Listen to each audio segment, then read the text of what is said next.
Hello हमार माता श्री, रउआ इतना सीरियस काहे बैठल हैं? हमार मन में एक बहुत बड़ी दुविधा बा। अरे जोर से लागल का? बदमाश, बार बार नाटक काहे करेला हमरा साथे? नौटंकी।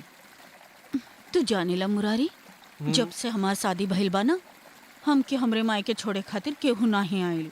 हमेशा हम अकेले ही गइल हैं। सालों बाद तू साथे आइल बाड़ा। तू हमरा साथे आवे के जौन आइडिया अपनैला वो बहुत बढ़िया रहल, लेकिन ऐसन शरारत मायके वालन के साथे मत करिहा। अगर तू कोनो शरारत कर बा तो उ लोग का सोचिए? मुसीबत पर अफसोस नहीं करे के चाहिए, बल्कि डटकर होकर सामना करे के चाहिए। टेंशन बिल्कुल मत ला, सब ठीक हो जाए। हम ही ना, तोहार बेटा मुरारी सब ठीक कर दे। Smile please. हाँ बदमाश, कहीं हमरे नजर ना लग जाए। कैसे नजर उतारी तोहार? अब हमरे जैसन शैतान की नजर कैसे लगी? तू हो ना।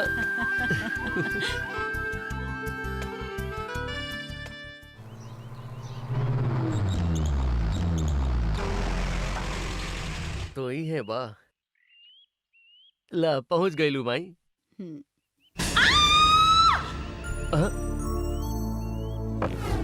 बेटा मुरारी, बेटा संभल कर, बेटा संभल कर, रुक जाओ। अरे अरे बाप रे, कितना बड़ा सांप बा। अरे हट जा। संभल के। हटा हटा। अरे बच के, काट ले। ससुरा अंडा खाया आयल होई।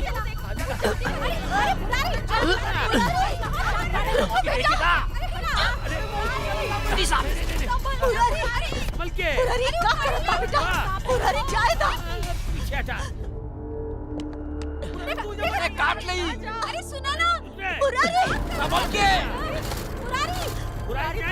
अरे बेटा सुना। अरे मुरारी रुक जा। मुरारी काट ले। छोड़ दो ओकरा के। मुरारी मुरारी, बच के। अरे काट ली हो मुरारी। कहते रुक जा मुरारी। काट ले मुरारी। बच के।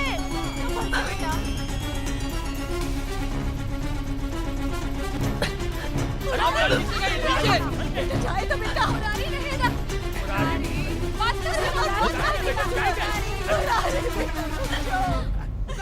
मुरारी जाए। अरे मुरारी सांप पागल बा, बच के।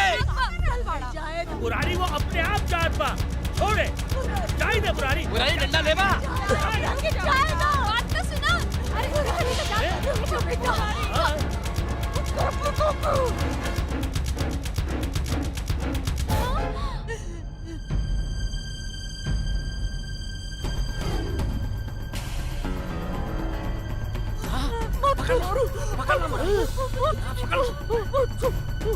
मुरारी बढ़ गया।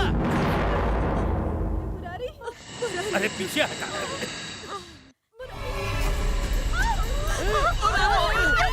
ऐसे डरात बड़ा आप लोग एकरा से डरा के चिल्लात रहलन और ई भागत रहल काहे कि रवो लोग से डरात रहल।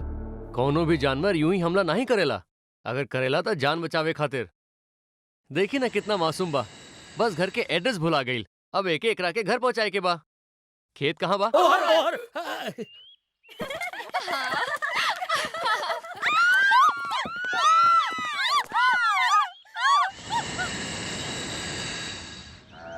हेलो बोला।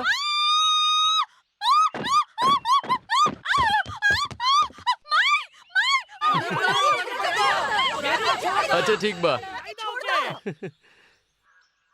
चल भाई निकल ले अपने घर।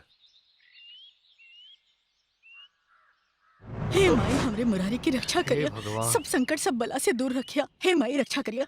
हे शिव जी, हे वन देवता, हे दुर्गा माई, हमार बेटा के रक्षा करिया। सब संकट सब बला से दूर बस हो गई माई। हमार बेटा के रक्षा करिया माई। एकरा पर कोनो भी बला के मत पड़े दिया। सब संकट सब बला से दूर रखिया। हे माई रक्षा करिया। हे शिव जी, हे वन देवता, हे दुर्गा माई, हमार बेटा के रक्षा करिया। एकरा पर कोनो भी बला के मत पड़े दिया। सब संकट सब बला से दूर रखिया। हमार बेटा के रक्षा करिया माई। एकरा के ध्यान से देखा, बाहरे फेंक के आवा। बढ़ के भैया चिल्ला एकरा के। मामा जी, मामा जी कहाँ खो गईला मामा जी? मामा जी तो के देख के हमके अपने दोस्त की याद आ गई बेटा। वैसे हमके भी राउर के काफी किस्सा पता बा। बगीचे से आम चुरावल, नदी किनारे बैठल, ऊ पुराना मंदिर और छुप छुप के संध्या भाभी के देखल। कौन भाभी? ऊ पूर्वजन की रानी रहल। बताइले नहीं कि रहुआ इनके। बात का बा बतावा ना। हम बतावत ही। तू एकरा के जानेला? हाँ सबके जानेला। बताओ देखिए ना। बात ई बात एकरा के देख सुजाता आंटी, हमरा के याद बा हम एहिजा आइल खाए हैं, राउर हाथ के खाना खाए त आइल है। बतावा ना। रहुआ के स्टोरी बाद में बताई। खियाइबू ना? जरूर खियाई। अरे सर्वजीत अंकल, ये आजो 3 पत्ती खेले ना का? अरे ना ना ना उ तो कब के छोड़ दली। हाँ ओ तो रहुआ इनके सुधार ही देली। ओहो 2x2 छुपे से कुछ नहीं होवे वाला बा। अरे मुरारी देख ले ना। का करी तू काम ही ऐसा करेला ना। दारा सिंह हम कुछ नहीं कहली। वैसे वो कहाँ बा? अरे बिंदु दीदी के देखा। ए, नीचे आ जाओ, सांप चल गई। नीचे आ जाओ बेटा। अरे बिंदु तू वहाँ बैठे बाड़ू, नीचे आजा। नीचे आ जाओ बेटा, सांप चल गई। नीचे जाओ। आजा। आजा। हाँ हाँ आजा। आवा, हम तोहके केहू से मिलवावत हई। जानत बाड़ा ई के बा? ए सुना बिंदु तो चुप कर। का तो चिन्हत बाड़ा? बोला, याद आयल? अरे सर पे बिल्कुल मत बोलिए, कुछ मत बोलिए। हाँ कहाँ देत हैं? चिन्हता? नाक पे। बहत नाक, सर पर तेल, दूगो चोटी, टूटल दांत। का तू अभियो रात में डरायलू? छिपकली। देखिए, ओ साफ साफ साफ साफ।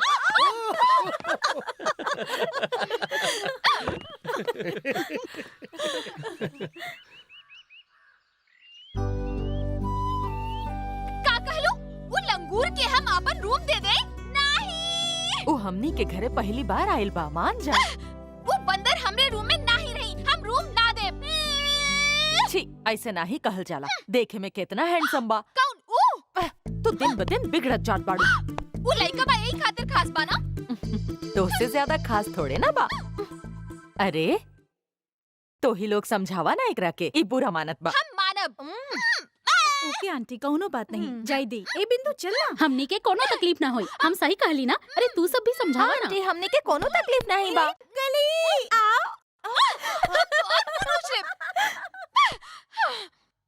हम यहाँ से नहीं जाए। जे छोड़ बिंदु, तू काहे नहीं माने लू? तनी सोच बेटा, आंटी साल में एक ही बार आएली। जाने लू ना, अतिथि देवो भवा। अगर हमनी खातिरदारी नहीं करब तो उनके बुरा लागी और हमनी के इज्जत मिट्टी में मिल जाई। ठीक बा जात हई। एक बात सुन ली ही बड़की माई, हम अपन रूम लंगूर जैसे लड़का खातिर खाली नहीं करत, बुआ खातिर करत हई।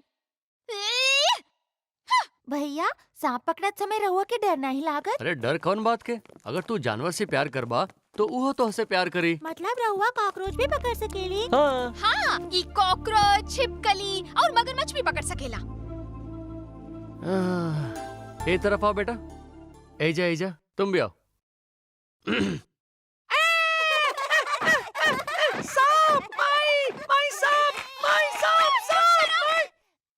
माई! बड़के पापा। लेफ्ट राइट छिपकली। या देवी सर्वभूतेषु शक्तिरूपेण संस्थिता नमस्तस्यै नमस्तस्यै नमस्तस्यै नमो नमः। माँ जी लाई राउर प्रार्थना जरूर स्वीकार हुई। माता रक्षा करिह, रक्ष माम।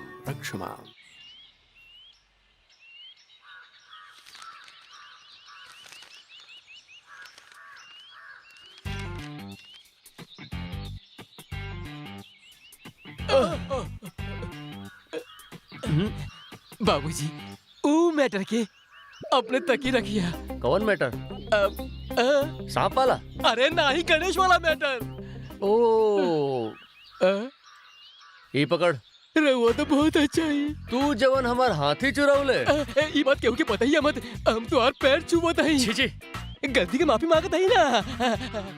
देख अगर कोई सुधरे के वादा करे तो इट्स ओके, वरना जवन तू कइले वो गांव में, शहर में बच्चा के बता दे।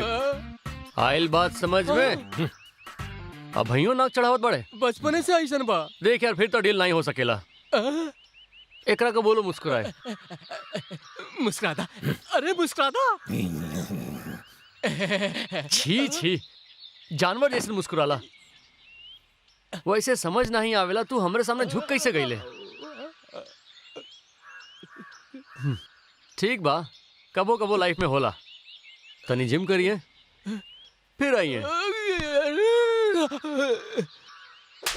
हम मुरारी झूठ मत बोली। हाँ हम कबहू झूठ बोलबे नहीं कैली। ई उम्र में आके संध्या भाभी के कारण हमरे जिंदगी में भूचाल आ गई। दीदी अच्छा अच्छा लोग पागल रहलन ओकरे ऊपर। तू खुश काहे होत बाड़ू?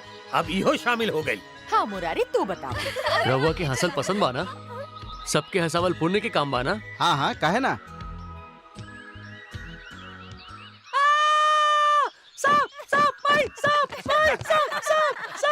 ई तो वाकई बहुत शरारती बा।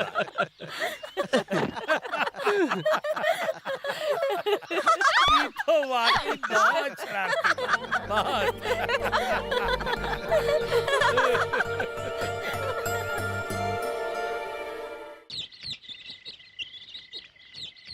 कॉलेज में कौनो की हिम्मत नहीं होत रहल कि हमके चिढ़ा सके और केहू गलती कर देत रहल ता ओकर सामत आ जात रहल और ऊ हमसे यहाँ डिस्को करवावत बा।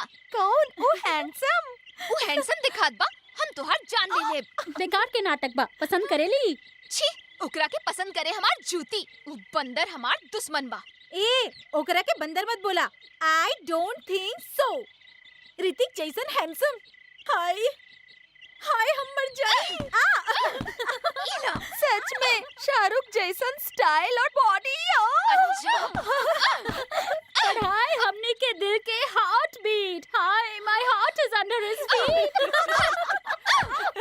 अरे बड़की आई नफरत की देवी, ऐसन मौका दोबारा नहीं मिली। किस कर ले किस।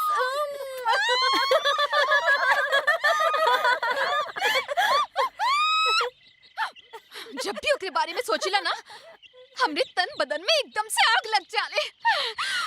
अभी ना चली, अब हम ही के कुछ करे के पड़ी। हमके तू लोग के कौनो जरूरत नहीं खे।